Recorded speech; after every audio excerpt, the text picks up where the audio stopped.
अकोला शहर से इस वक्त एक बेहद सनसनीखेज और दिल दहला देने वाली खबर सामने आई है। डाबकी रोड पुलिस थाना क्षेत्र के अंतर्गत अन्नपूर्णा माता मंदिर के पास उस समय अफरा तफरी मच गई जब स्थानीय लोगों की नजर एक अज्ञात महिला के जले हुए शव पर पड़ी। घटना की खबर मिलते ही पूरे इलाके में दहशत का माहौल फैल गया। लोगों की भीड़ मौके पर जमा हो गई और तुरंत पुलिस को सूचना दी गई। सूचना मिलते ही डाबकी रोड पुलिस टीम घटनास्थल पर पहुंची और पंचनामा कर शव को अपने कब्जे में लेकर पोस्टमार्टम के लिए भेज दिया गया। प्राथमिक जानकारी के अनुसार मृत महिला की अब तक पहचान नहीं हो पाई है, जिससे मामला और भी रहस्यमय बना हुआ है। पुलिस इस घटना को गंभीरता से लेते हुए हर एंगल से जांच में जुट गई है। ये मामला हत्या का है, आत्महत्या का है या फिर किसी अन्य साजिश का हिस्सा, इसको लेकर अभी तक कोई ठोस जानकारी सामने नहीं आई है। फिलहाल पुलिस आसपास के लोगों से पूछताछ कर रही है और साक्ष्य जुटाने में लगी हुई है। इस घटना ने पूरे अकोला शहर में सनसनी फैला दी है और लोग सहमे हुए हैं।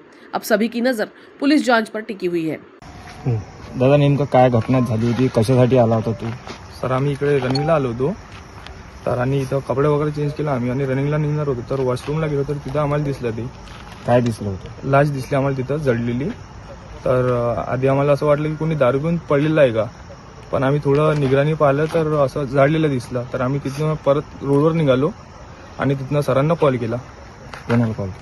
112वर कॉल केला होता सर आम्ही। तर तिथनं नंतर मग सर आलेत, त्यांनी पाहिलं।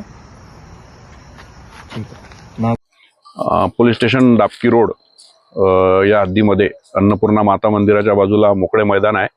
या ठिकाणी एक अनोळखी 30 ते 32 वर्षाची महिला हिचं प्रेत आढळून आलेलं आहे। सदरचे प्रेत हे जळलेल्या अवस्थेत असून इथे आणून सदरचे प्रेत हे जाळण्याचा प्रयत्न केलेला आहे असं प्रथमदर्शनी दिसत आहे। सदरच्या मृतदेहाबाबत सध्या आमची प्राथमिक चौकशी सुरू आहे। संपूर्ण तपास व कोणी सदरचे प्रेत इथे आणले याबाबत आम्ही सखोल चौकशी करून पुढील कायदेशीर कारवाई करत आहोत। माननीय वरिष्ठांना सदरच्या सूचना देण्यात आलेल्या असून त्यांच्या मार्गदर्शनाखाली सदरची चौकशी सुरू आहे।